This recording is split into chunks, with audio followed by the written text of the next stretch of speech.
On a crisp October evening in 2009, the Riverside Baptist Church in Cookeville, Tennessee, buzzed with an energy that only comes when young hearts are set on fire for their faith.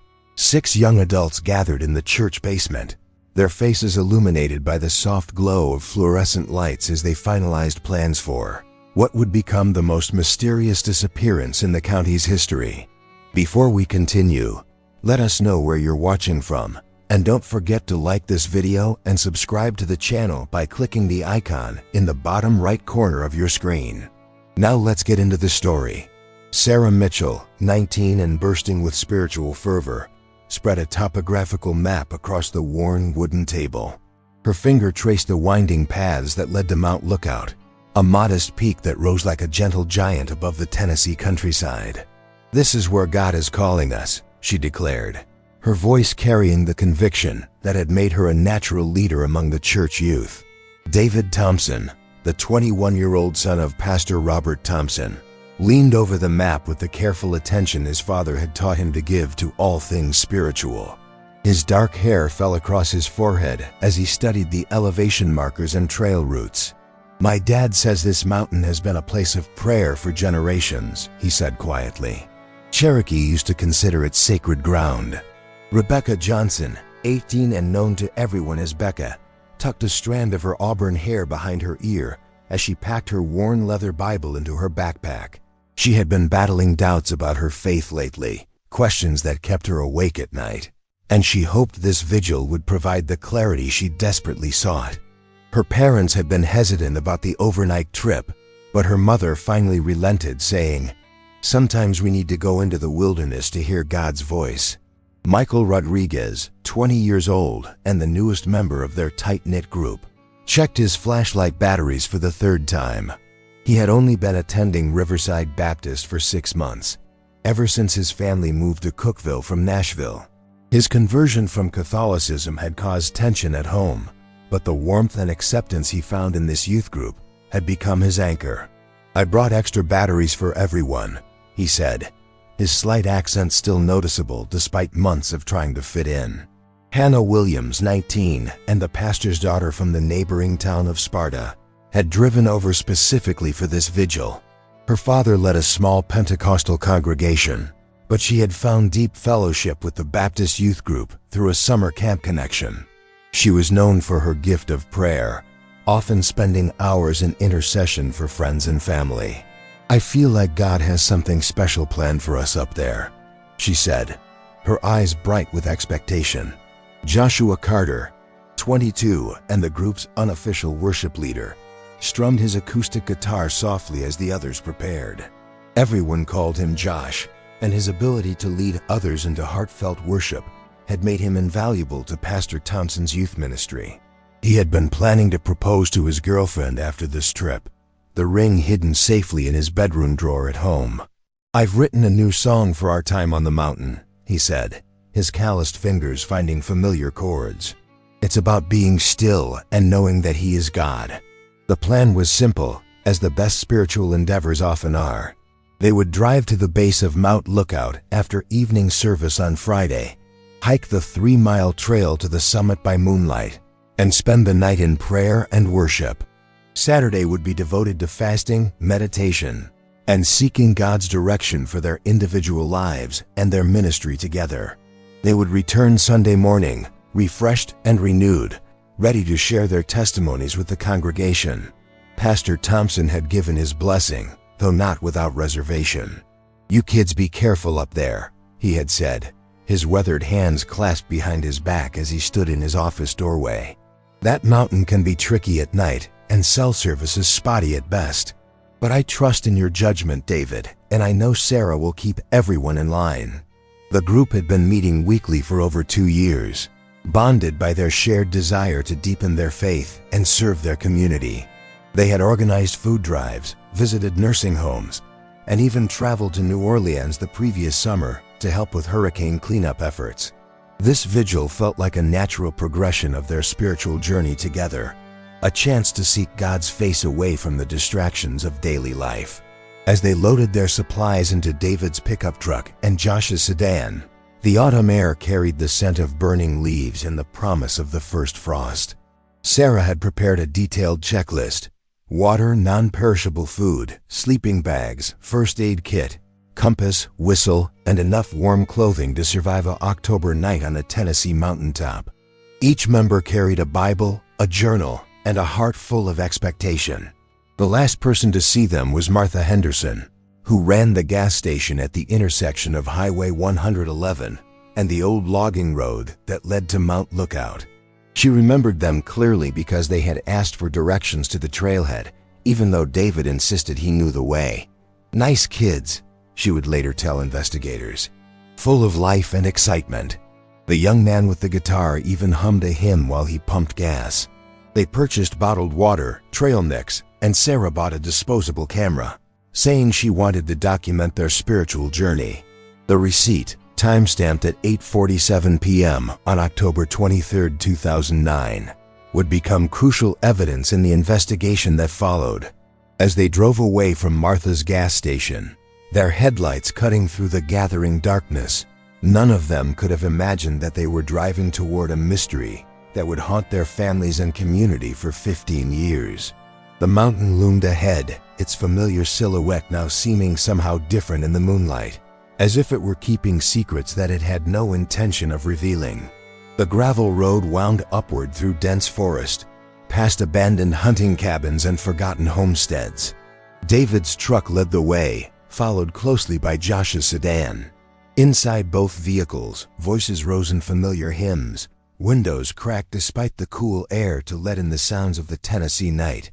Somewhere in that darkness, between the gas station and the trailhead, 6 young lives would intersect with a mystery that would defy explanation and challenge everything their community thought they knew about faith, friendship, and the thin places where the known world meets the unknown.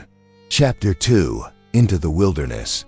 The gravel parking area at the Mount Lookout trailhead sat empty except for their 2 vehicles, the headlights creating an island of light in the vast darkness of the Tennessee wilderness. David turned off his engine first, and the sudden silence was profound, broken only by the distant hoot of an owl and the whisper of wind through autumn leaves. Sarah stepped out of the passenger seat and immediately pulled her fleece jacket tighter around her shoulders. The temperature had dropped significantly since they left town, and she could see her breath in small puffs of vapor.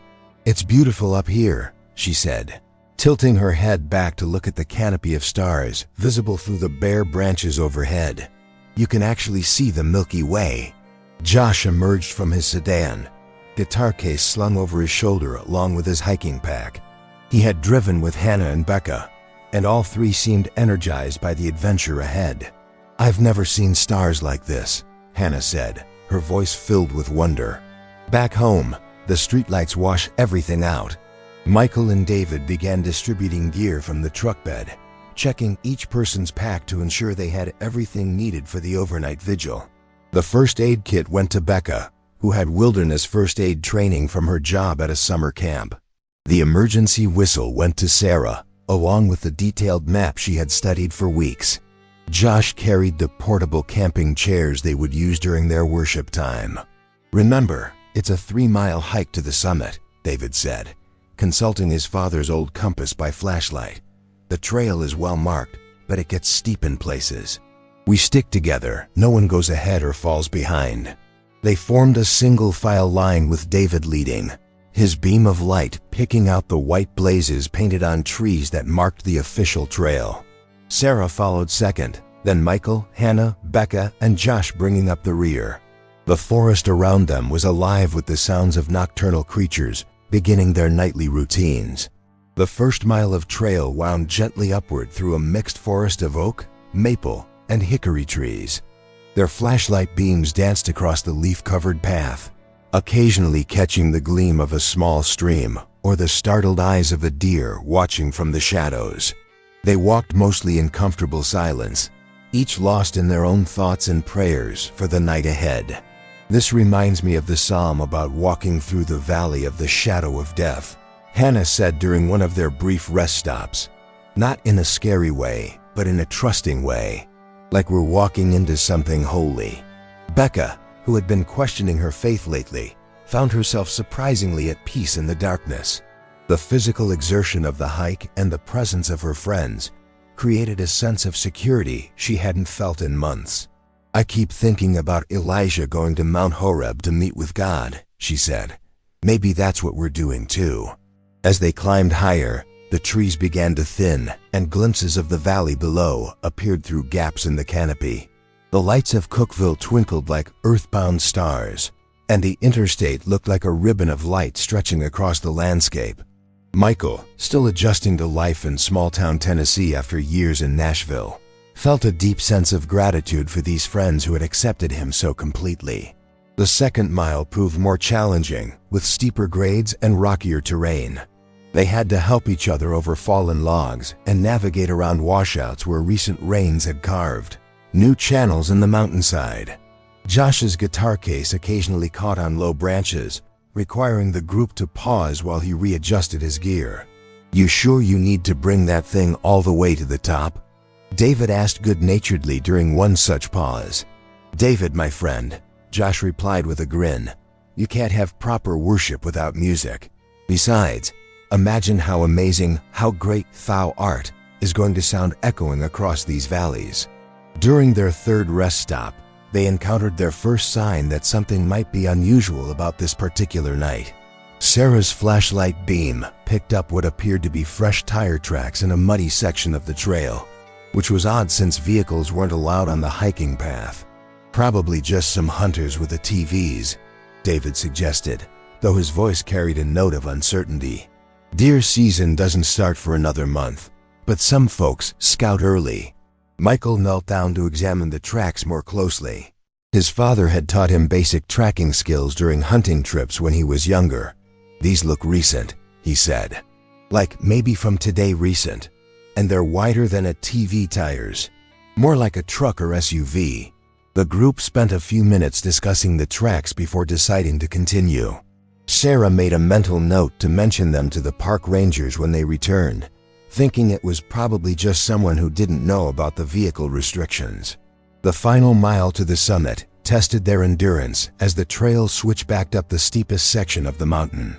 They were all breathing hard, pausing frequently to catch their breath in the thin air. But their spirits remained high, buoyed by anticipation of reaching their destination and beginning their night of prayer and worship. "I can see the clearing ahead," David called back to the group as they navigated the last series of switchbacks. "We're almost there." The summit of Mount Lookout opened before them like a natural cathedral. A meadow roughly the size of a football field stretched across the mountaintop, surrounded by a ring of ancient oak trees. At the center sat a weathered stone fire ring, evidence of countless previous visitors who had come seeking solitude and beauty in this elevated place. They set up their camp chairs in a circle around the fire ring, though they had decided against building a fire to avoid attracting unwanted attention. Sarah consulted her watch. 11:43 p.m. They had made good time on the hike up, and now they had the entire night ahead of them for their vigil. "Let's start with prayer," Sarah suggested, and they joined hands in their circle of chairs. David offered a prayer of thanksgiving for their safe arrival and asked for God's presence to be especially real during their time on the mountain. Hannah prayed for open hearts and minds to receive whatever God wanted to teach them. Josh thanked God for the gift of friendship and asked for his blessing on their worship time. As they settled into their individual quiet times, each finding a comfortable spot within the circle, none of them noticed the set of headlights that had been following them up the mountain road, or the figure that now watched them from the tree line at the edge of the clearing. The night was about to take a turn that would transform their spiritual retreat into something far more sinister than any of them could have imagined. Chapter 3: The Vigil begins. The mountaintop felt like a world apart from everything they had known below. Hannah spread her worn quilt on the ground and lay back to look at the stars, her journal and Bible beside her. The Milky Way stretched across the sky like a river of light, and she found herself overwhelmed by the vastness of creation. "God, you are so much bigger than my small-town life," she whispered, her breath visible in the cold air. "Help me to see what you want me to see tonight." Josh had found a spot near the eastern edge of the clearing where he could sit with his back against an old oak tree. He tuned his guitar quietly, not wanting to disturb the others during their individual prayer time. The sound of the strings seemed to harmonize with the wind moving through the branches above him. Sarah walked the perimeter of the meadow, her flashlight beam playing across the tree line as she explored their temporary sanctuary. She had always been a natural leader, but tonight she felt the weight of responsibility for her friends' safety and spiritual well-being. This vigil had been her idea, born from weeks of feeling God calling their group to something deeper than their usual youth group meetings. Near the southern edge of the clearing, she discovered something that made her pause. A small pile of stones had been arranged in what appeared to be a deliberate pattern, almost like a cairn used to mark hiking trails. But this stack was different, more intentional, as if someone had been here recently and left a message. "Hey David," she called softly to avoid disturbing the others. "Come look at this." David made his way over, his boots crunching softly on the frost-covered grass. The stone pile was about 2 feet high, with 7 flat rocks carefully balanced in ascending size. At the base, someone had placed a small white object that Sarah initially thought might be a piece of quartz. "That's weird," David said, kneeling down for a closer look. "Looks like someone's been camping up here recently." He picked up the white object, which turned out to be a piece of paper, folded small and wedged under the bottom stone. Sarah shone her light on the paper as David unfolded it. Written in pencil, in handwriting that appeared shaky or hurried, were the words, "They're watching from the trees. Not safe here. Leave now." The two friends looked at each other, and then instinctively turned to scan the dark tree line around them. The forest seemed different now, less welcoming and more filled with potential threats. Every shadow could hide an observer. Every rustling branch could signal movement. "This could be old," David said, though his voice lacked conviction. "Maybe from hunters or other campers trying to scare people away from their favorite spot." Sarah folded the paper and slipped it into her jacket pocket. Or maybe someone was just trying to be funny. You know how people like to create ghost stories about remote places? But neither of them felt convinced by their rational explanations. The note had felt fresh, the pencil marks still dark and clear. And there had been those tire tracks on the trail earlier, evidence that someone else had been on the mountain recently. They decided not to alarm the others unless something more concrete presented itself. Michael was deep in prayer, kneeling on his sleeping pad with his Bible open before him. He had been struggling with his decision to leave the Catholic faith of his childhood, and his parents' disappointment weighed heavily on his heart. Becca sat cross-legged on her camp chair, journaling by flashlight. She wrote about her doubts, her questions, and her hope that this night would provide some clarity about her relationship with God. The physical beauty of their mountaintop location was already beginning to work on her heart, making her feel more connected to her Creator than she had in months. Around 1:30 a.m., Josh quietly began playing his guitar, his fingers finding the familiar chords of "Be Still My Soul." One by one, the others joined him, their voices blending in harmony that seemed to echo across the valleys below. The worship time felt natural and unforced, as if the mountain itself was participating in their praise. They sang for nearly an hour, moving through hymns old and new, their voices carrying across the night air. Hannah's clear soprano soared above the group during "How Great Thou Art," while Michael's deeper voice anchored them during "It Is Well With My Soul." Sarah found herself moved to tears during "Great Is Thy Faithfulness," feeling God's presence in a way she hadn't experienced since her confirmation.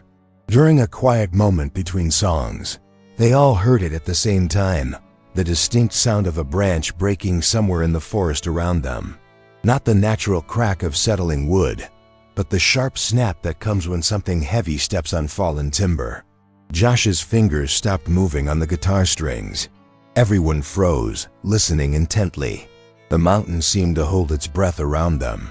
"Probably just a deer," Becca whispered, though her voice carried uncertainty. They waited for several minutes, ears straining for any additional sounds. When nothing more came, they tried to return to their worship, but the spontaneous joy had been replaced by a subtle tension that none of them could quite shake. Sarah found herself thinking about the note hidden in her pocket. The words, "They're watching from the trees," seemed to echo in her mind every time she looked toward the dark forest that surrounded their clearing. She tried to focus on prayer, but her attention kept drifting to the shadows beyond their circle of light. David had positioned himself where he could see the trail that led back down the mountain. Part of him was beginning to wish they had chosen a different location for their vigil, somewhere closer to town with better access to help if they needed it. But he reminded himself that they were in God's hands, and their faith should be stronger than their fears. Around 2:15 a.m., Hannah was the first to notice the lights moving through the trees. At first, she thought it might be other hikers with flashlights, perhaps campers heading to a different area of the mountain. But the lights seemed to be circling their position, staying just inside the tree line where they couldn't be seen clearly. "Guys," she said quietly, "look at the trees to the north." They all turned to see 3 distinct points of light moving slowly through the forest, roughly parallel to each other, maintaining a consistent distance from the clearing. The lights were too steady to be flashlights being carried by walking people, and too bright to be the eyes of nocturnal animals. "Okay, that's definitely not normal," Josh said, his guitar now silent in his lap. Michael stood up from his prayer position, his muscles tense with the same alertness that had kept his ancestors alive in dangerous situations. "Those lights are too organized to be random. Someone's out there, and they're moving with purpose." The lights continued their slow patrol around the perimeter of the clearing for nearly 10 minutes before disappearing deeper into the forest. The 6 friends found themselves huddled closer together, their night of spiritual retreat taking on an ominous tone that none of them had anticipated. Sarah made the decision that would later be questioned by investigators and family members for years to come. Instead of packing up immediately and hiking back down the mountain, she suggested they stay alert but continue with their planned vigil. "We came here to seek God," she said with more confidence than she felt. "We're not going to let fear drive us away from what he might want to show us." Chapter 4. The Disappearance. The hours between 3 a.m. and sunrise would become the focus of one of Tennessee's most extensive missing persons investigations, though no one present that night would ever be available to describe what actually occurred. The last entry in Hannah's journal, discovered 15 years later with the buried backpacks, was timestamped 3:17 a.m. and read simply, "God, if this is a test of our faith, help us to be strong."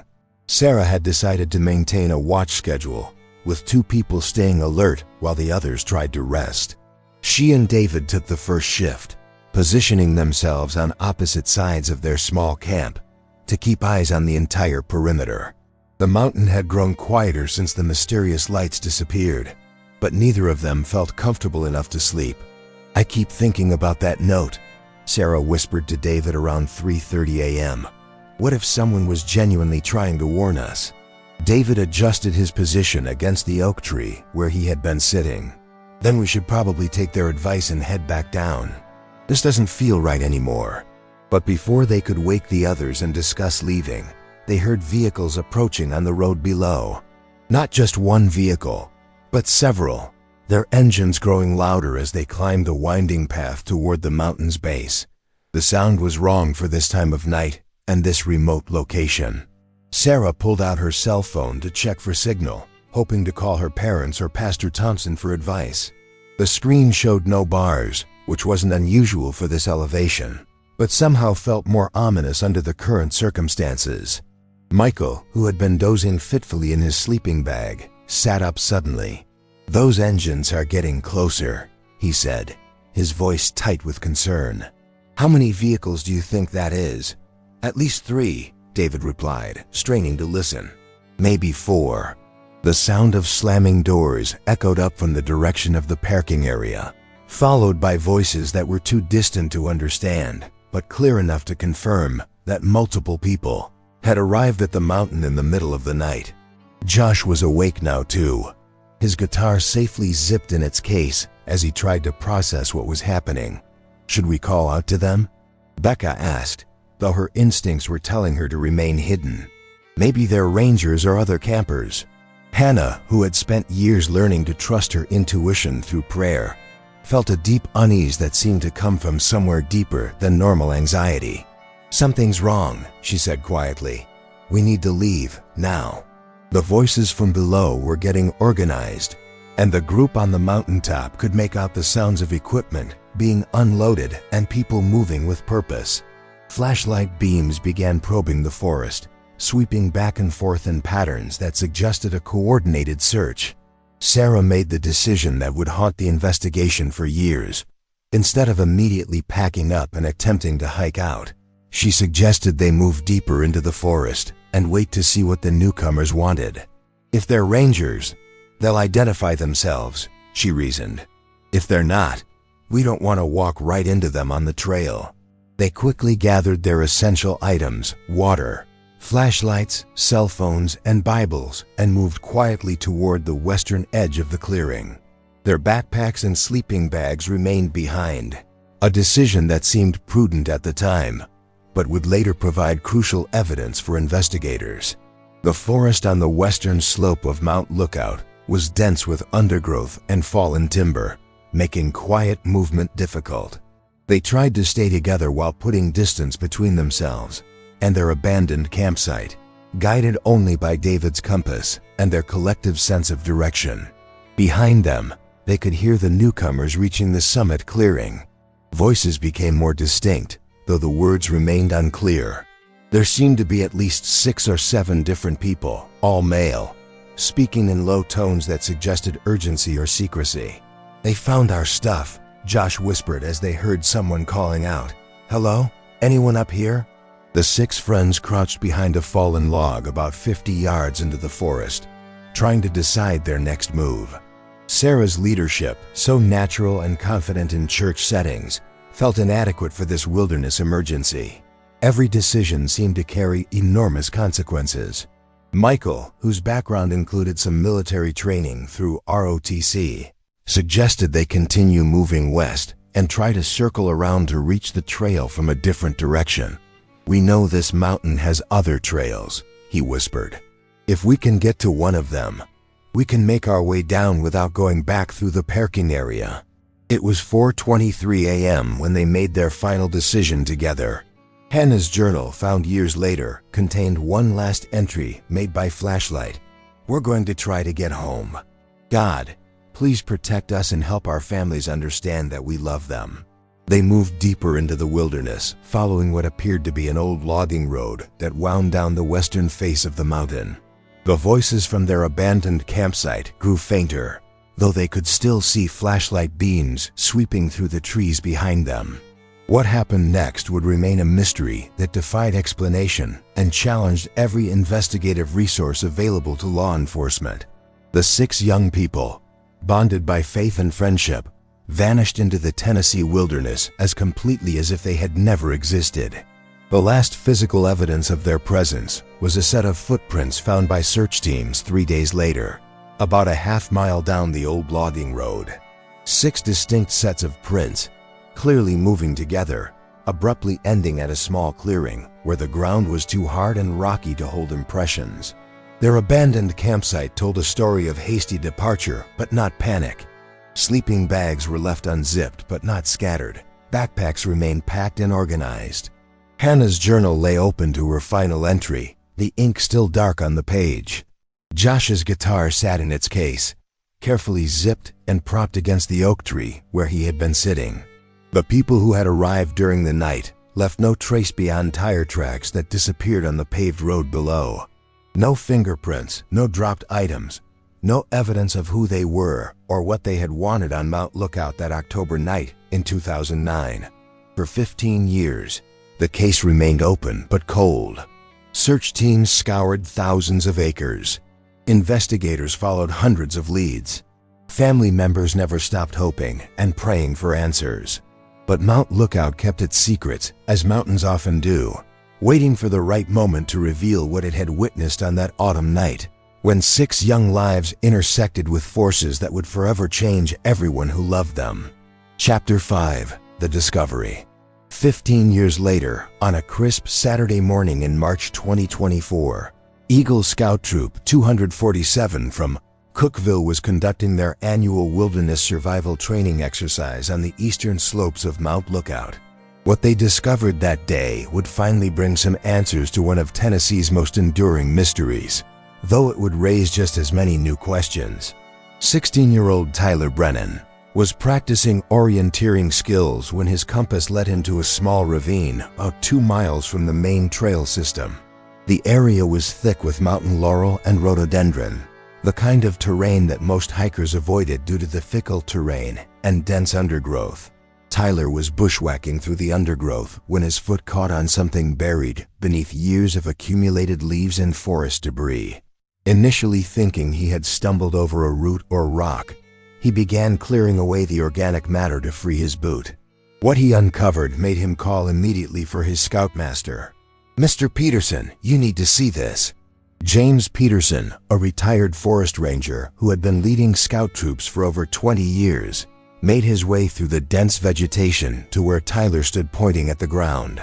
Partially exposed beneath the leaf litter was the unmistakable shape of a backpack, its fabric faded but still intact after years of burial. "Don't touch anything else," Peterson told Tyler, his training immediately recognizing this as a potential crime scene. "Back away slowly and help me mark this location on the GPS." As Peterson carefully brushed away more debris, additional backpacks became visible. They appeared to have been deliberately buried in a shallow depression, covered with rocks and soil, then left to the natural processes of forest decay. Time and weather had partially exposed them, but they remained largely intact. Peterson immediately called 911 from his satellite phone, knowing that cell coverage was still unreliable in this part of the mountain. Within 2 hours, the ravine was crawling with investigators, forensic specialists, and search teams who had never stopped hoping for a break in the Mount Lookout case. Detective Maria Santos, now a 25-year veteran of the Tennessee Bureau of Investigation, had worked the original disappearance case as a junior investigator. She stood at the edge of the excavation site, watching as each backpack was carefully removed and cataloged. 6 backpacks, she said to her partner, Detective James Wright. "Same number as our missing persons." The contents of the backpacks, preserved remarkably well by the dry conditions under their rock covering, told a story that was both heartbreaking and mystifying. Personal items remained exactly as they had been packed. Bibles with handwritten notes in the margins, photographs of family and friends, journals filled with prayers and reflections. Sarah Mitchell's backpack contained her detailed planning notes for the vigil, including maps, emergency contact information, and a typed schedule of their planned activities. Her journal's final entry, dated October 23, 2009, read, "I feel like God is preparing us for something important. I pray we have the faith to face whatever comes." David Thompson's pack held his father's compass, still pointing true north after 15 years, along with a letter he had written to his future wife, sealed in an envelope marked, "To be opened on my wedding day." The letter would later be given to his parents, who would treasure it as one of their last connections to their son. Hannah Williams' journal provided the most detailed account of their final hours, with entries continuing until 4:23 a.m. on October 24th. Her description of the mysterious lights in the forest and the voices from the parking area matched perfectly with details that had never been released to the public, confirming that these were indeed the belongings of the missing Evangelism team. Michael Rodriguez's backpack contained rosary beads from his Catholic childhood, alongside his newer Protestant study Bible, a poignant reminder of his spiritual journey and the family tensions that had surrounded his conversion. A photograph of the youth group, taken just weeks before their disappearance, showed 6 smiling faces full of life and hope. Becca Johnson's belongings included a half-finished letter to her parents, apologizing for the doubts she had been having about her faith and expressing her love for them. The letter, written by flashlight during their vigil, would provide comfort to her family while simultaneously deepening the mystery of what had happened after she wrote those words. Josh Carter's guitar picks were still in the small pocket of his pack, along with handwritten lyrics for the new song he had planned to debut during their mountain worship time. The ring he had planned to give his girlfriend remained in his bedroom dresser drawer, a symbol of the future that had been stolen from him and all his friends. But the most puzzling discovery was what wasn't in the backpacks. Despite being buried for 15 years, none of them contained any signs of violence or struggle. No torn fabric, no bloodstains, no evidence of the fear or panic that might be expected if the group had been victims of foul play. The forensic analysis revealed that the backpacks had been buried within days of the disappearance, based on soil samples and the decomposition patterns of organic materials found with them. But they had been buried carefully, almost respectfully, by someone who took time to arrange them properly and cover them with rocks to protect them from scavengers. Detective Santos studied the burial site for hours, trying to understand the psychology behind this careful preservation. "Someone wanted these to be found eventually," she told her team. "This isn't the work of someone trying to hide evidence permanently. It's more like someone creating a memorial." The discovery of the backpacks reignited the investigation with new energy and resources. The Tennessee Bureau of Investigation reopened the case with a full task force, and the FBI provided additional forensic support. Every piece of evidence was re-examined using modern technology that hadn't been available in 2009. DNA analysis of the backpacks revealed traces of unknown individuals, people who had handled the bags after their owners disappeared. But the DNA didn't match anyone in state or federal databases, leaving investigators with genetic evidence that couldn't be connected to specific suspects. Ground-penetrating radar surveys of the area around the burial site revealed no additional graves or buried evidence, despite hopes that the bodies of the 6 missing people might also be found nearby. Whatever had happened to Sarah, David, Hannah, Michael, Becca, and Josh, their physical remains were not in the immediate vicinity of their belongings. The families of the missing young people gathered at Riverside Baptist Church for a memorial service on the 50th anniversary of the disappearance, just days after the backpacks were discovered. Pastor Thompson, now graying and worn by years of grief, spoke about faith in the midst of unanswered questions. "We may never know in this life what happened to our children," he told the congregation, his voice breaking with emotion. "But we know they were seeking God's face when they disappeared, and we trust that He has been faithful to them in ways we cannot see or understand." The discovery brought both comfort and renewed anguish to the families. Having some of their children's belongings returned provided a tangible connection to their lost loved ones, but it also confirmed that something terrible had indeed happened on Mount Lookout that October night.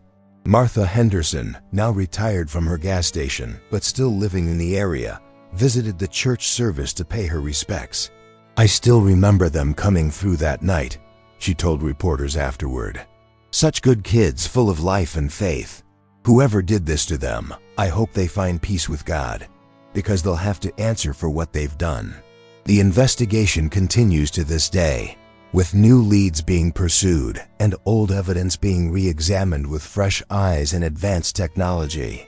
The Tennessee Bureau of Investigation has established a dedicated tip line and offers a substantial reward for information leading to the resolution of the case.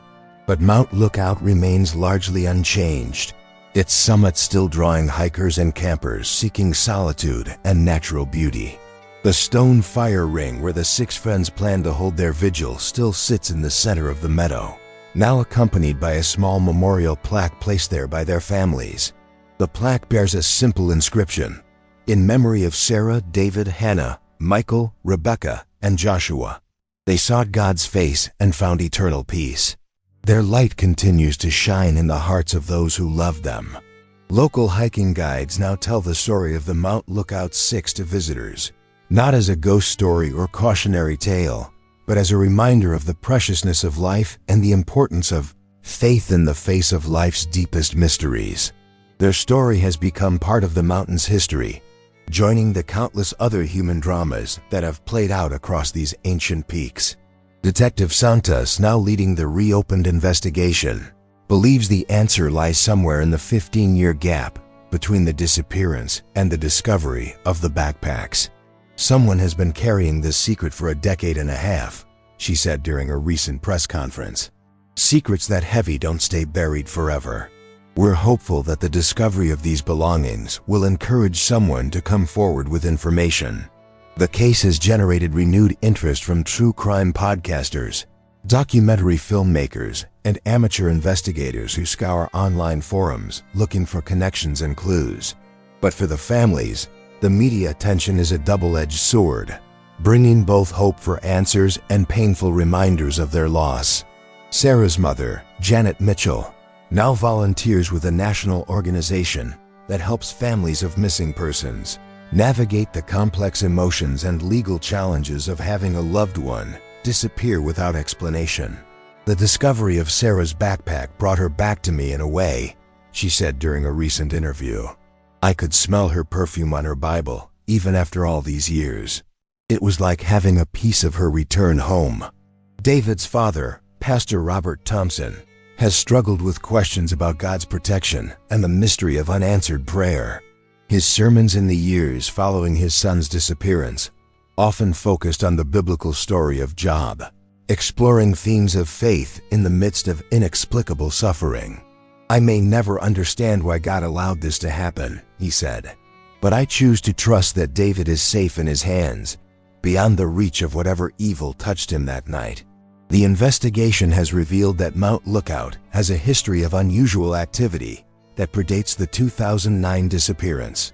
Forest Service records document several reports of unauthorized vehicles in the area, strange lights seen from the valley below, and complaints from campers about being watched or followed. Most of these reports were dismissed as typical wilderness paranoia or misidentified natural phenomena. But Detective Santos has identified a pattern that suggests organized activity on the mountain during the years surrounding the disappearance. We're looking at the possibility that the mountain was being used for activities that required privacy and isolation, she said.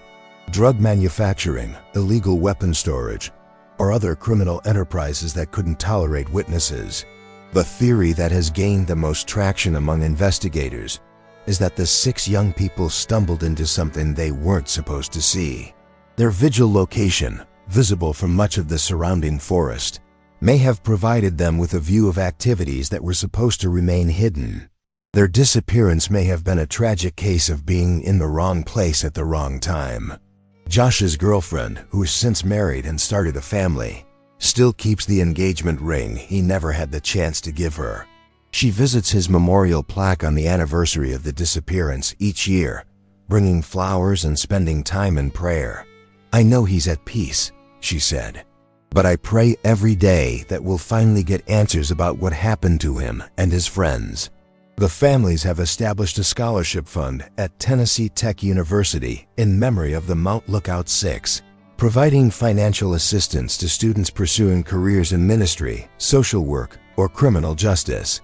The scholarship recipients are encouraged to volunteer with search and rescue organizations or missing persons advocacy groups, continuing the legacy of service that characterized the 6 friends. Hannah's parents have moved to be closer to their remaining children, but they return to Tennessee each October for the memorial service at Riverside Baptist Church. Hannah always said she wanted her life to make a difference, her mother recalled. In a way, the mystery of what happened to her has brought attention to other missing persons cases and helped other families find closure. Becca's parents have become advocates for improved communication systems in remote wilderness areas, working with legislators to fund emergency beacon networks that could help future hikers in distress. If our daughter had been able to call for help, she might still be alive, her father said. We can't bring her back, but maybe we can prevent other families from going through what we've endured. Michael's family, who had been estranged from him due to his religious conversion, has found some peace in the discovery of his belongings. His journal revealed the depth of his love for them despite their differences and included prayers for their reconciliation. We realize now that his faith brought him joy and community, his mother said. We were wrong to oppose something that made him so happy.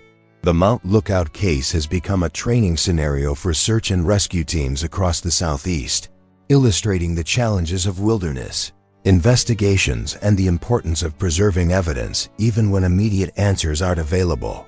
The careful preservation of the backpacks has provided investigators with their best leads in 15 years.